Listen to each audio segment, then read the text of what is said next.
મિત્રો, આજે ખરેખર દુઃખદ ઘટના ઉપર જ્યારે જશ્ન મનાવાતું હોય ત્યારે ખરેખર આપણા ગુજરાત માટે, ગુજરાતીઓ માટે એક શરમજનક વાત છે. તમે જો ગુજરાત છે એ વ્યાપારિક છાપ ધરાવે છે, શાંતિપ્રિય છે, સુસંસ્કૃત રાજ્ય છે. એ ગુજરાતના નાગરિકોના કારણે છે. પણ બેફામ બન્યા રાજકારણીઓ રાજનીતિ ભૂલી ગયા, લોકનીતિ ભૂલી ગયા અને બધી નીતિઓને હવે ભૂલીને જાણે બિનહરીફ કરાવવાની હોડ લાગી હોય અને મીઠા મોઢા કરાવતા હોય. એ ખરેખર લોકતંત્રની હત્યા ઉપર એક મજાક સમાન ઉજવણી છે. ભાજપે ઉજવણી કરી છે કે 700 લોકો અમારા બિનહરીફ થયા, ઇતિહાસમાં પહેલી વખત થયું ને એનો અર્થ થયો તમે ચૂંટણી લડવા લાયક નહોતા રહ્યા. ત્યાં તમને લોકો ઘૂસવા દેતા નહોતા. તમે લોકોના મત અધિકાર છીનવ્યા છે અને એની ઉજવણી કરો છો, મીઠા મોઢા કરાવો છો અને તમારી ઐતિહાસિક ઘટના ગણાવો છો. શરમ આવી જોઈએ, શરમ. આ જે અત્યારે ફોર્મો પાછા ખેંચાયા છે, કેટલાય ઓડિયો રેકોર્ડિંગ આવ્યા, કેટલાય વાયરલ થયા છે, કેટલાય લોકોએ વિડીયો બનાવ્યા છે. એ જોતા એવું થાય છે કે કોઈને લોભ આપ્યું, કોઈને પ્રલોભન આપ્યું, કોઈને લાલચ આપી, કોઈને અપહરણ કર્યા, કોઈને પોલીસથી ધમકાવીને કરાવડાવ્યા. આ બધી વસ્તુઓ હું એવું કહું છું કે લોકતંત્ર માટે અને આપણા ગુજરાતીઓ માટે લાલ બત્તી સમાન છે.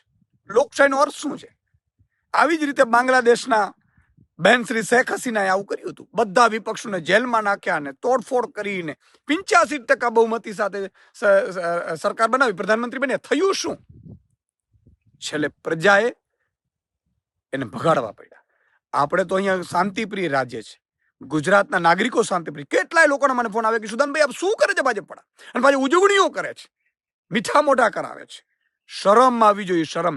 તમે સત્તાનો દુરુપયોગ કર્યો, તમે પોલીસનો દુરુપયોગ કર્યો, આપણી રાજનીતિનો તમે દુરુપયોગ કર્યો. તમે એવા નેતા બની ગયા છો જે રાવણ અને કંસ જે કરતા હતા એ દિશામાં અત્યારે ભાજપ ચાલી રહ્યું છે. ખૂબ જ દુઃખદ છે. અને ચૂંટણી પંચ મૂક પ્રેક્ષક બન્યું છે. વાહ ભાઈ વાહ, વાહ ચૂંટણી પંચ વાહ.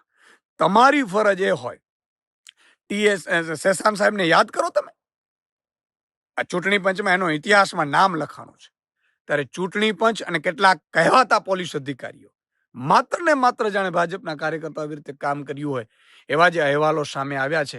એ મને લાગે છે કે આપણા ગુજરાતીઓ માટે, ગુજરાતના નાગરિકો માટે, લોકતંત્ર માટે એ લાલ બત્તી સમાન છે.